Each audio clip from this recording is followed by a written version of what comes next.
बिस्मिल्लाहिर्रहमानिर्रहीम। अस्सलाम वालेकुम नाज़रीन, आप देख रहे हैं प्रोग्राम हक़ाइक़। मैं हूँ आपके साथ फ़ाइज़ा शिराज़ी। नाज़रीन, ईरान ने 30 दिनों में खलीजी ममालिक पे कितने हमले किए हैं या कितने अटैक किए हैं, ये खलीजी ममालिक पे नहीं है। मैं करेक्शन कर दूँ, जो मेरे पास रिपोर्ट है अरब मीडिया के मुताबिक वो ये कह रहे हैं, लेकिन एक्चुअल में ईरान ने खलीजी ममालिक पे हमले नहीं किए हैं। वहाँ पर अमेरिकन जो बेसिस हैं, अमेरिकन असासे हैं, उन पर कितने जो हमले हुए हैं, ये मैं अरब मीडिया की करेक्शन कर दूँ। अदाद-ओ-शुमार जारी कर दिए गए हैं। बहरहाल 30 दिनों में खलीजी ममालिक पे 5200 से ज़ायद हमले किए गए हैं।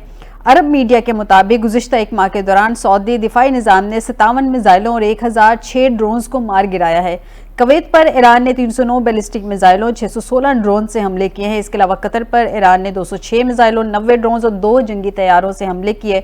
बहरीन ने एक माह में ईरान के 174 मिज़ाइल और 391 ड्रोन मार गिराए हैं। ईरान ने UAE पर 413 मिज़ाइल 1914 ड्रोन से हमले किए हैं। अरब मीडिया रिपोर्ट के मुताबिक सल्तनत ओमान में भी ईरान ने 19 ड्रोन हमले किए हैं। ये अगेन नाज़रीन, ये सारे ये गल्फ कंट्रीज़ पे, खलीजी ममालिक पे ये हमले नहीं है, ये वहाँ पे अमरीकी असासों पे हमले थे। बहरहाल जी, अमरीका के मुस्ताफ़ी डायरेक्टर हैं, उन्होंने अवाम से ईरान में ज़मीनी फ़ौजी कार्रवाई रुकवाने की अपील कर दी है। आज की खबर सामने आ रही थी, ये कहा जा रहा था, अमरीकी मीडिया इसको रिपोर्ट कर रहा है कि प्रेसिडेंट ट्रंप इस बात पे एग्री है कि अगर आबनाए हरमुज़ नहीं भी खुलती तब भी वो फौजी कार्रवाई रोकने पे एग्री हैं। मतलब वो किसी तरह से चाह रहे हैं कि डील हो जाए। मैं इंट्रो में ज़्यादा वक्त बर्बाद नहीं करूँगी, अपने मेहमानों की तरफ जाते हैं, डिस्कशन में लेके आते हैं सारे मामलात को। हमें तेहरान से ज्वाइन किया है सीनियर सहाफ़ी हैं जॉन हुसैन। बहुत शुक्रिया जॉन आपका हमें ज्वाइन करने के लिए। नुमान कैसर हमें स्टूडियो में ज्वाइन कर चुके हैं, सीनियर एनालिस्ट हैं, कानूनदान है। बहुत शुक्रिया नुमान आपका भी। ब्रिगेडियर रिटायर्ड फारूक हमीद साहब है, सीनियर एनालिस्ट है। बहुत शुक्रिया ब्रिगेडियर साहब आपका भी हमें ज्वाइन करने के लिए। सबसे पहले तो जॉन की तरफ आते हैं। जॉन की नन्ही सी प्यारी सी बच्ची उनकी गोद में है, उसको बहुत सारा प्यार। और जॉन मुझे ये बता दें कि सूरत हाल क्या है तेहरान में। ये जो आदाद-ओ-शुमार जारी हुए हैं, कहा जा रहा है कि अगर अब नए हरमुज़ जो है वो नहीं भी खुलती है, जो आज की लेटेस्ट स्टेटमेंट सामने आ रही है, तो अमेरिकी मीडिया इस चीज़ को रिपोर्ट कर रहा है कि प्रेसिडेंट ट्रंप फिर भी चाहते हैं कि ये जो फौजी कार्रवाई है इसको रोक दिया जाए। ईरान की फतह तो है, इसमें कोई शक शुबे वाली बात ही नहीं है। क्या देख रहे हैं, ग्राउंड रियलिटीज क्या हैं? बहुत बहुत शुक्रिया मुझे शो में बुलाने के लिए। और इनकी अम्मी नहीं है इस वक्त, मैं जरा इनको ख्याल लग रहा हूँ, माजरत। और यहाँ पर अगर बात करें तो देखें, बिल्कुल ट्रंप जो है अब उसको ऑफ रैम्प ईरान नहीं दे रहा था पहले भी ऑलरेडी। अब ट्रंप को आई थिंक ये रिकग्निशन होना शुरू हो गई कि उसको ऑफ रैम्प नहीं मिलने वाला, क्योंकि ईरान इस नजर से देख रहा है जंग को कि ईरान इसमें जीत रहा है फिलहाल। और ईरान के जो स्ट्रेटेजिक ऑब्जेक्टिव्स हैं वो बावजूद बमबारी के और सिविलियन डिस्ट्रक्शन के और रेजिडेंशियल एरियाज में बॉम्बिंग के और बहुत सारे लीडरान को शहादत के और आवाम के अंदर शहादतों के बावजूद ईरान ये सोच रहा है कि अभी वो इस जंग को जीत रहा है। तो बिल्कुल ऑफ रैम्प जो है वो नहीं दे रहे, इसलिए ट्रंप जा रहे हैं। एक और नुक्ता नजर इसके अंदर बड़ा इंपॉर्टेंट ये है कि अगर ट्रंप जाने की कोशिश भी करें तो कंडीशन ईरान के सामने से ये रखी गई है कि वो अपने बेसिस को यहाँ से लेके जाएं या कोई प्रैक्टिकल स्टेप दिखाएं जिसके थ्रू पता चल सके या गारंटी हो सके कि ईरान के ऊपर दोबारा 6 महीने बाद या 5 महीने बाद दोबारा हमला नहीं होगा। पहले भी mediators P5+1 China, Russia, UK, France, Germany, America के साथ गारंटीज दे चुके हैं JCPOA एग्रीमेंट में, और वो एग्रीमेंट जो है वो फेल हो चुका था क्योंकि ट्रंप ने उसको वैल्यू नहीं किया। तो अब ईरान का खतरा ये है कि कोई गारंटी नहीं ले सकता, और अगर कोई प्रैक्टिकल स्टेप हो सकता है तो यही हो सकता है कि वो इन बेसिस को छोड़ के चले जाएं, जैसा कि अब्बास अराक्ची साहब के बयान से नजर आता है। ठीक हो गया, बिल्कुल सही कह रहे हैं ब्रिगेडियर साहब। सर, सदर ट्रंप 6 अप्रैल की डेडलाइन से कबल ईरान से डील चाहते हैं, तर्जुमान व्हाइट हाउस ने ये स्टेटमेंट दी है। अच्छा, इनका बड़ा इंपॉर्टेंट विजिट था जो चाइना का था, वो भी इतलात के मुताबिक चाइना ने उसको डिले करवाया कि भाई अभी हालात ऐसे नहीं है, आप हमारी तरफ ना आए, हम आपको होस्ट नहीं कर सकते हैं। वो भी मई में चला गया। आपके ख्याल में ये जो अभी इतनी जल्दी पड़ी हुई है, मिड टर्म इलेक्शंस तो हैं, ये तो टफ टाइम होगा प्रेसिडेंट ट्रंप को, लेकिन इस सब के साथ साथ जो चाइना के साथ एक विजिट का है वो भी प्रेशर आ रहा है सामने। तो ये जो अभी कहा जा रहा है कि अब नए हरमुज़ ना भी खुले तो चले कोई बात नहीं, हम डील करने को तैयार है, ये अमेरिकन मीडिया जो कह रहा है कि प्रेसिडेंट ट्रंप ये कह रहे हैं, इसमें कितनी सदाकत देखते हैं कि क्या इस पॉइंट पे वाकई आ गए प्रेसिडेंट ट्रंप? बिस्मिल्लाह, हमारे बहुत शुक्रिया। देखिए, एक तरफ तो ट्रंप साहब के वो जो डेडलाइंस है वो आगे पीछे चेंज हो रही है, 2 हफ्ते, 4 हफ्ते, 6 हफ्ते, इस किस्म के मामला नई टाइमलाइंस दे रहे हैं। लेकिन साथ साथ ईरान के ऊपर जो खौफनाक बमबारी है वो जारी है, और इसराइल का भी इसी तरह मामला जो है ईरान पे स्ट्राइक्स जो है वो तो चल रहे हैं। और ईरान काउंटर स्ट्राइक कर रहा है, बिल्कुल वो भी इसराइल के खिलाफ उन्होंने देखे ना 1600 पेट्रियट के जो एयर डिफेंस सिस्टम के रिसेप्टर्स हैं वो अभी तक अमेरिका जो है from the basis in the middle east वो इस्तेमाल कर चुका है। तो आप सोच सकते हैं कि कितनी घमसान की ये लड़ाई है और कितना ईरान के जो मिसाइल स्ट्राइक्स हैं उनका कितना इम्पैक्ट हो रहा है।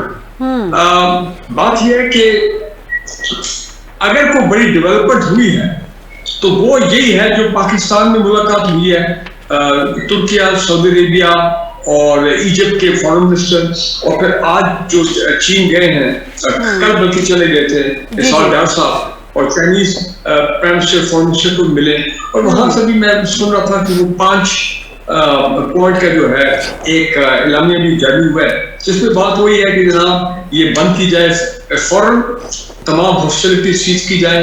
नंबर 2 स्ट्रेट ऑफ हॉर्मुज़ जो उसको इंटरनेशनली ओपन रहना चाहिए, और उसके अलावा कोई गारंटी होनी चाहिए, जैसा आपने भी कहा कि कोई जो है किसी किस्म का आइंदा कोई हमला जो है वो ईरान पर नहीं होगा।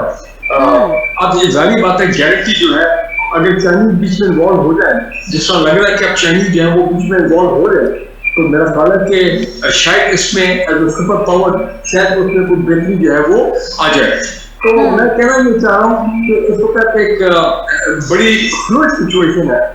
जहां तक आपने ट्रम्प की बात की है, देखिए एक बात बड़ी क्लियर है कि ट्रम्प उसकी डेटा अभी मैं अमेरिकन मीडिया को देख रहा था, -17% पे ट्रम्प की रेटिंग आ गई है, और तकरीबन 1 करोड़ अमेरिकी जो है वो पिछले 3 दिन में ट्रम्प के खिलाफ जो है वो निकले पूरे अमेरिका में। तो ट्रम्प के अपने लोग उनके खिलाफ हो गए, ट्रम्प की उसकी फौज जो है वो भी कुछ मिली जुली उनका रुझान है कि जिस तरह की ये जंग हमारी नहीं है, हम इसराइल की जंग जो है वो लड़ने जा रहे हैं, हम नेतन्याहू का है, हम उसके लिए क्यों मरे, इस किस्म की बातें भी आ रही उनकी वेटरन की तरफ से, हमें क्यों मरवाया जा रहा है जबकि हमारा ईरान के साथ कोई दुश्मनी नहीं है, ठीक है ना जी। तो ये तो सब हम नेतन्याहू के लिए कर रहे हैं। इसका मतलब ये है कि जो ज़ायनिस्ट हैं वो उनका इतना कंट्रोल है अमेरिका पे कि हम बिल्कुल उनके आगे हमने घुटने टेक दिए, जो वो चाहते हैं हम वो कर रहे हैं।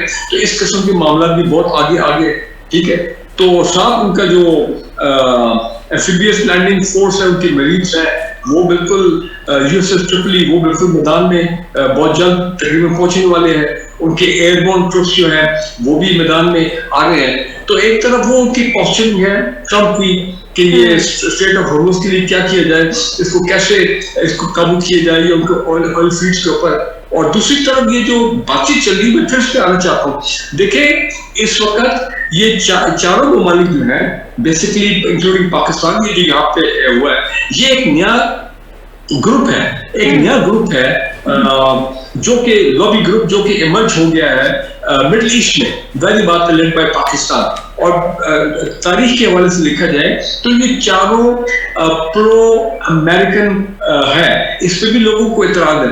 मैं तो उस दिन खुश हूँगा, वाकई अल्लाह करे वो दिन आए कि जब हम देखें कि इस्लामाबाद में अमेरिकन रैप सीनियर रैप बैठे हैं, ईरानी रैप भी बैठे हैं, और इसमें बड़ा मेरा मेन पॉइंट है, इस पे मेन पॉइंट है कि जो फ्री के मेन इस जंग के वो तो दोनों इस टॉक्स में शामिल नहीं है। डायरेक्ट मैं बात कर रही हूँ, 4 वज़ीर ख़ारजा बैठे हैं, उन्होंने अब वो चाइना का दौरा भी है। मैं इस तरफ भी आती हूँ, मैं पहले नुमान से जानूँ। नुमान, ट्रम्प अब नए हॉर्मुज़ खुले बगैर ही जंग ख़त्म करना चाहते हैं, अमरीकी अखबार ने यह दावा किया है, और वो कह रहे हैं कि ट्रम्प इंतज़ामिया के ओहदेदारान का वो रेफरेंस कोट कर रहे हैं। वो कह रहे हैं कि जी उन्होंने दावा किया कि ट्रम्प ने अपने मुशीरों को बता दिया है कि अब नए हॉर्मुज़ खुले बगैर ही जंग ख़त्म कर दें, या वो ख़त्म करना चाहते हैं। कोई डिस्कशन हुई होगी वहाँ पे, या जो भी उनका स्टांस लग ऐसे रहा है कि उनको सेफ एग्जिट नहीं मिल रहा।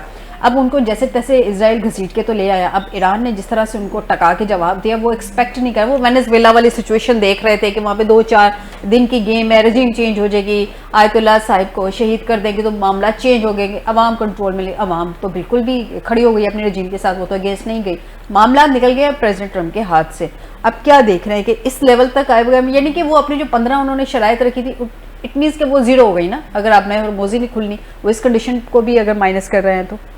देखिए फ़ायज़ा, हमें जो सबसे अहम बात जाननी ज़रूरी है कि और अमेरिकी तारीख भी जंगों की देखनी चाहिए कि वो यही उम्मीद कर रहे थे कि जिस तरह अमेरिका ने तो कोई नहीं जीती आज। जी चले वो आप कह सकते हैं कि गल्फ वॉर 1991 में, उससे पहले ग्रेनाडा का छोटा सा अटैक था, जो छोटी जंगें रही हैं उसमें इन्होंने कामयाबी हासिल की है। वियतनाम की बात करें 1955 से 1975 तक जंग है उसमें तो इन्होंने जी मैं वही अर्ज कर 3 आपकी बुनियादी जंगें हैं। एक 20 साल चली आपकी वियतनाम की, मकसद था कम्युनिज्म को खत्म करना, और 1975 में फॉल ऑफ साइगोन के बाद किस तरह देखा कि उधर शिकस्त हुई। अभी भी जनूबी कोरिया और नॉर्थ कोरिया अलग अलग है।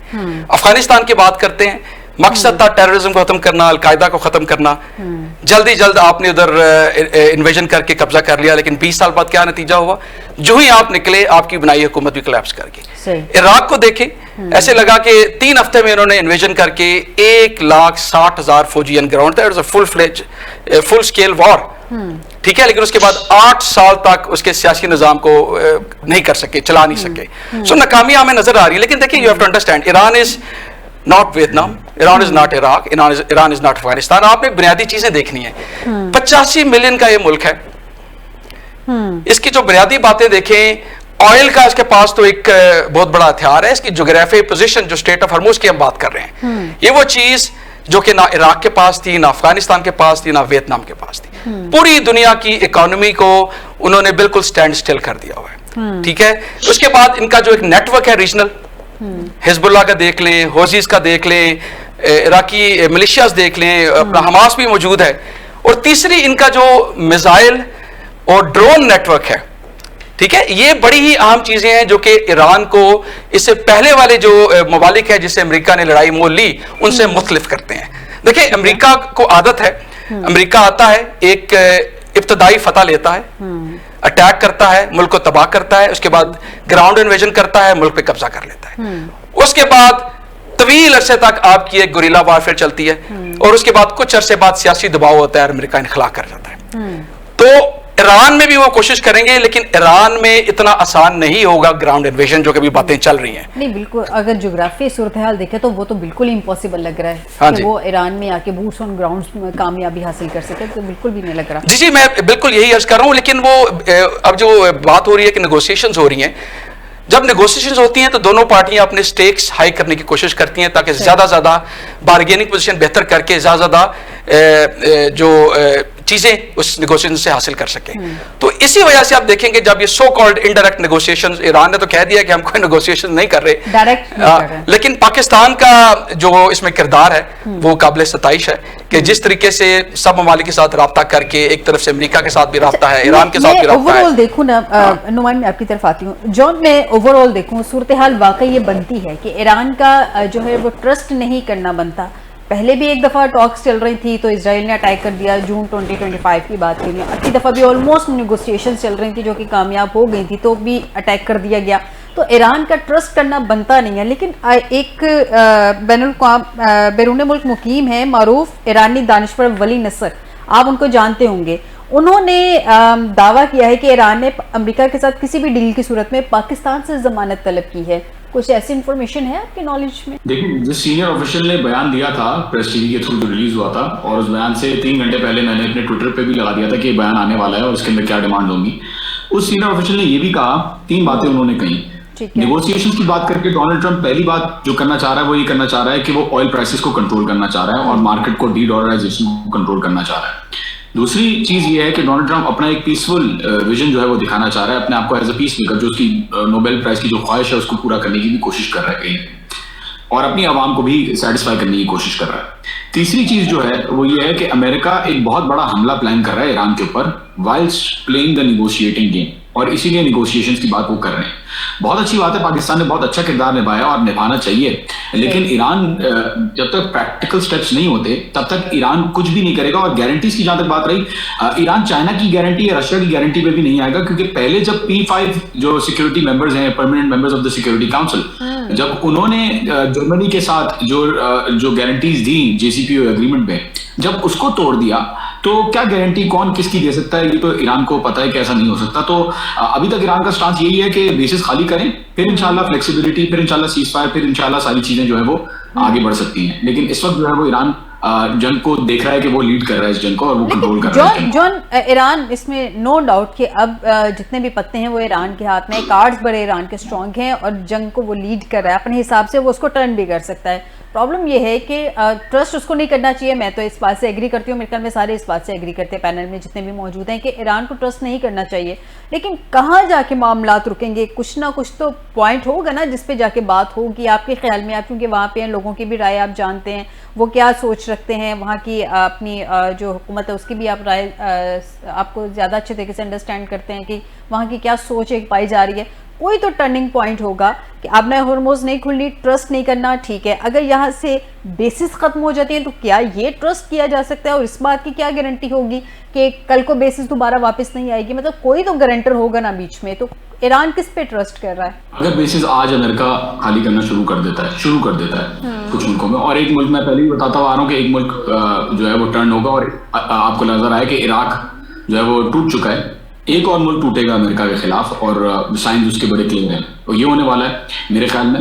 और देखिए आज अगर ये हो जाता है कि बेसिस खाली करना शुरू कर देता है अमेरिका, तो आसान नहीं है। देखिए बेसिस रखते हुए अटैक करना आसान है, लेकिन अगर बेसिस एक दफा आप खत्म कर देते हैं और चीजें वापस ले जाते हैं तो उसको रीडिप्लॉय करना जो है वो बड़ा मुश्किल है। ब्रिगेडियर साहब भी बैठे हैं, उनको भी बेहतर पता होगा इस चीज में। ठीक है। तीसरी चीज मैं अगर एक बहुत इंपॉर्टेंट बात आपको बताऊं जो कि अभी आपको शायद खबर मिलने वाली, मेरे सोर्सेज के मुताबिक former president of Iran Hassan Rouhani, former foreign minister of Iran Javad Zarif, 14 ex officials के साथ मेरी मालूमात की इनिशियल मालूमात के, मैं इसको और ज्यादा मैं वेट करूंगा कि इसके अंदर वेट करें ऑफिशियल कंफर्मेशन का। मेरी मालूमात के मुताबिक ये लोग जो हैं वो बातें करते रहे हैं ट्रम्प के साथ, ये लोग कोऑर्डिनेट करते रहे हैं ट्रम्प के साथ, और ये लोग जो है वो 6 महीने से कोऑर्डिनेशन में रहे हैं और शैडो एक तरीके से ट्रम्प इनको एज ए शैडो गवर्नमेंट आगे लेके आ रखे और एक रिजीम चेंज का जो उसका ख्वाब पूरा नहीं हो सका वो पूरा करना चाह रहा है। तो आई थिंक उसका भी जो है वो देख सकते हैं आपके, ये चीजें कॉन्स्टेंटली अभी भी चल रही हैं। यानी कि आप कह रहे हैं कि रजीम चेंज की तरफ दोबारा आएगा, ये जो फेसेस हैं इनको खत्म करवाया जाएगा। ये जो दावे कर रहे हैं कि प्रेसिडेंट ट्रंप के वहाँ के कुछ लोगों के साथ हमारे राबते हैं, वो ये लोग हैं और इनके थ्रू रजीम चेंज करवाई जाएगी। मेरी मालूमात के मुताबिक यही लोग हैं और शायद आपके पास खबर आ जाए अगर ईरान इसको कंफर्म करे। मुझे जो इनिशियल इन्फॉर्मेशन मिली है वो मैंने आपको बता दी है। जॉन, आपने बहुत बड़ी खबर शेयर की है और यकीनन आपकी इन्फॉर्मेशन स्ट्रॉन्ग होगी और हम उम्मीद करते हैं कि ये खबर अभी आ भी जाएगी। मैं ब्रिगेडियर साहब अभी एक खबर जो जॉन ने शेयर की है, रजीम चेंज तो प्रेसिडेंट ट्रंप का एक ड्रीम है और ये अब का नहीं है। ये मैं हिस्ट्री पढ़ रही थी, तकरीबन 40 साल हो गए, 36-40 साल, उससे पहले भी उन्होंने तकरीबन इसी तरह की कोई बात की थी। अभी जो ये जॉन हुसैन जो खबर शेयर कर रहे हैं, रजीम चेंज की बार बार बातें की जा रही हैं, मौजूदा रजीम तो चेंज नहीं हुई। बेशक आप बातें बाद हज़ार कर लें या अपने आप को फेस सेविंग के लिए जो मर्जी कहते रहें, हकीकत जो है, जो फैक्ट्स हैं कि रजीम चेंज वो नहीं करवा सके, उसी रजीम की कंटिन्यूटी सामने आ रही है। अब ये जो रजीम चेंज के लिए कुछ नाम बता रहे हैं जॉन, अब देख रहे हैं कि ये अगर नाम सामने आ जाते हैं, ऑफिशियली कंफर्म कर दिए जाते हैं रजीम चेंज, क्या इस तरह से पॉसिबल होगा? अवाम तो अपनी मौजूदा रजीम के साथ खड़ी है अगेंस्ट अमेरिका।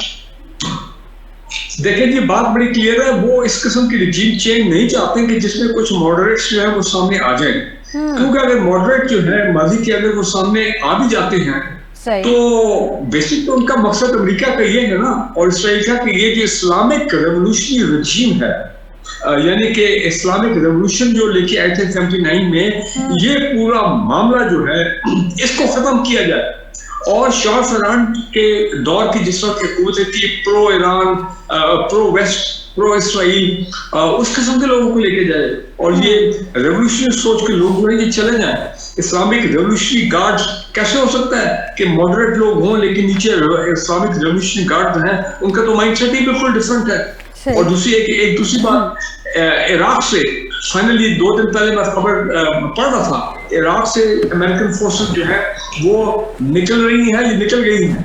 मैं नहीं समझता हूँ कि कभी अमेरिका इस बात पे एग्री करेगा कि जनाब उसके जो 7-8 ममालिक में जो गल्फ में बेसिस हैं कि वो बेसिस को खाली कर दे और वहां से उनका एग्जिट इनखला हो जाए। भाई अगर ये होगा तो अमेरिकन की तो फिर मैं वो क्या उर्दू में बोलूँ, वो तो उनकी मौत के बराबर है मिडिल ईस्ट में। वो कहाँ एक तरफ ग्रेटर इसराइल का प्लान बन रहा है, ग्रेटर मिडिल ईस्ट का एक प्लान बन रहा है, पूरा अपनी डोमिनेशन को कायम करना चाहते हैं, economic and military domination of the middle east. तो ये 5 बिसर ना हो जनाब इन ममालिक में तो ये तो मैं समझता हूँ कि ये ट्रंप के लिए ये तो मौत है, अमेरिका के लिए मौत है। लेकिन प्रेशर क्या है इस वक्त अमेरिका पे और ट्रंप पे? एक तो इकोनॉमिक इसका जो नेगेटिव इफेक्ट आ रहा है उनकी अपनी इकोनॉमी पे, फ्यूल की प्राइसेस पे। वो बार बार कह रहे हैं नहीं नहीं हमारे पास फ्यूल बहुत है, ये है, कीमतें कम हो जाएगी वगैरह वगैरह। तो उनकी स्टॉक मार्केट में खरबों डॉलर लोगों के वहां पे जो है वो तबाह हो गए, जिस तरह वो गिरती रही हैं उनकी स्टॉक मार्केट। और तीसरी इंपॉर्टेंट चीज ये है कि इन्होंने कवर किया कि बॉडी बैग जाने शुरू हो गए। ये याद रखे अमेरिकन आवाम जो है, जब उनको पता हो कि वो एग्रेसर है, जैसे Iran is not the aggressor, Iran ने ये जंग शुरू नहीं की, पिछली जंग में अमेरिका और इसराइल ने शुरू की थी, ये जंग में अमेरिका और ईरान इसराइल ने शुरू की है। ईरान ने तो रिटायरेशन की अपनी दिफा में, अपनी सालमियत के लिए। और ये जो बॉडी बैग जा रहे हैं वहां पे दर्जनों के हिसाब से, वो इसी ने तो हंगामा क्रिएट कर दिया अमेरिका में कि भाई हमारे ना, हम ना लेने में ना देने में, ना हमारे ईरान से झगड़ा, तो ये बॉडी बैग भाई किस खाते में आ रही है यहाँ पे? सो ये ट्रंप को बड़े इंटरनल चैलेंजेस है जो कि वो फेस कर रहे हैं। वो चाहते हैं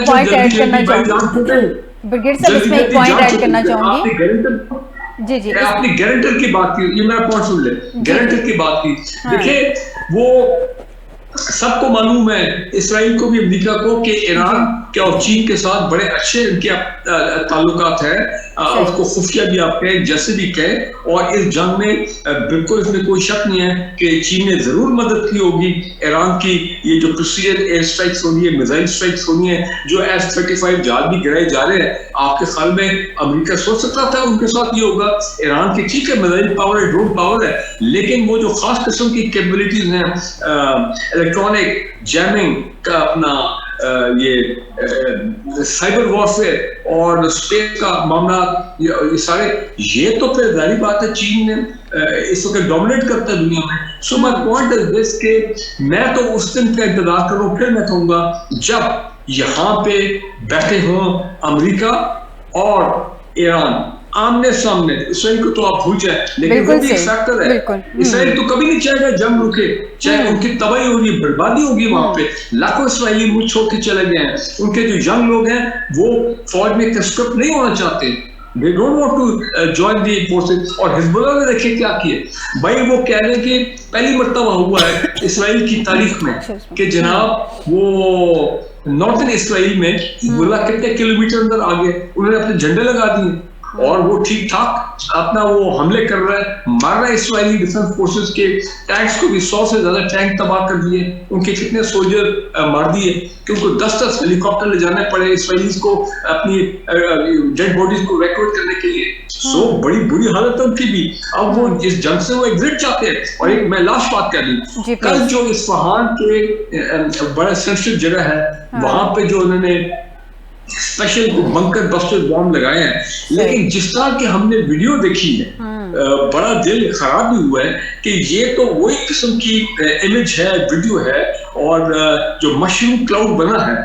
तो सोशल मीडिया पर लोगों का ये ख्याल है कि ये इन्होंने कोई नॉन कन्वेंशनल वेपन इस्तेमाल किया है, बिकॉज एग्जैक्टली ये वही चीज है जो हम हिरोशिमा नागासाकी के जो एक्सप्लोजन होते थे, ये जो टेस्ट होते हैं न्यूक्लियर वेपन्स, उनके जो मशरूम क्लाउडर वो बनता है, एग्जैक्टली वही चीज लग रही थी। लेकिन बहरहाल लेट्स वेट कि ये एक्चुअली हुआ करके, क्योंकि एक दूसरे के न्यूक्लियर रिएक्टर, एक दूसरे के वो हेवी वाटर रिएक्टर को टारगेट करना, मैं तो कहता हूँ कि शुक्र अभी तक वो बड़ी पैमाने पर रेडिएशन लीकेज ऐसी चीजें नहीं हुई। ठीक है, ठीक। मैं नोमान से जानूं, नोमान, एक चीज़ की रियलाइजेशन हुई है, जैसे बॉडी बैग्स की बात की जा रही है, लेकिन एक चीज़ पे मैं हैप्पी हूँ कि उसमें अमेरिका में एक चीज़ की रियलाइजेशन बहुत अच्छे से हो गई है कि ये हमारी जंग नहीं है, ये जंग एक तो मुसल्लत की गई है ईरान के ऊपर, दूसरा इजराइल की जंग थी, हम तो ऐसे बीच में खामखा आ गए।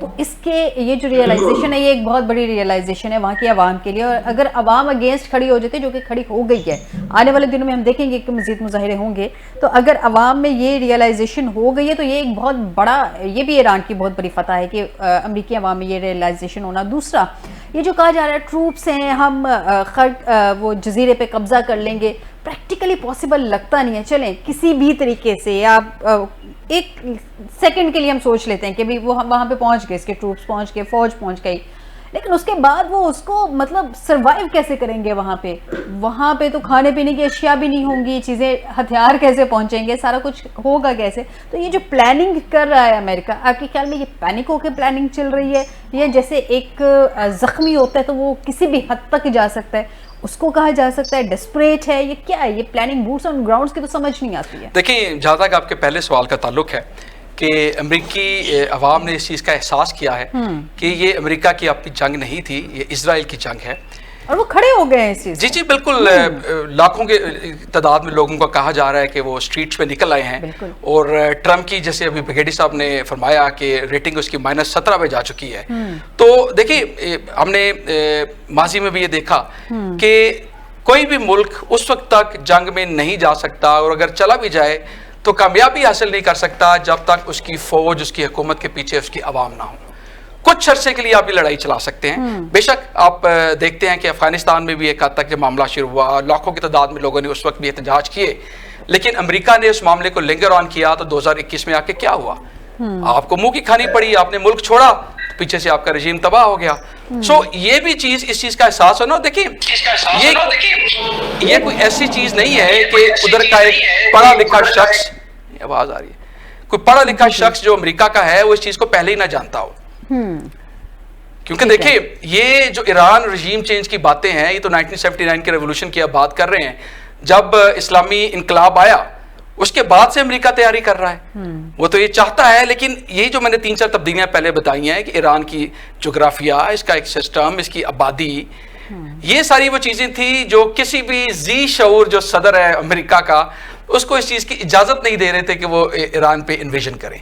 2003-4 की बात है, अभी जिक्र किया गया कि वो EU+3 की नेगोशिएशन शुरू हुई, फिर P5 की नेगोशिएशन आई, अल्टीमेटली एक बराक ओबामा की उनके अंडर एक एग्रीमेंट होता है, लेकिन ट्रम्प साहब आते साल इस एग्रीमेंट को खत्म कर देते हैं। तो ये जो कहते हैं ना कि आपकी सदूर मुख्तलिफ एक डेमोक्रेसी है, इसको कहा जाता है कि this is a continuity of the system.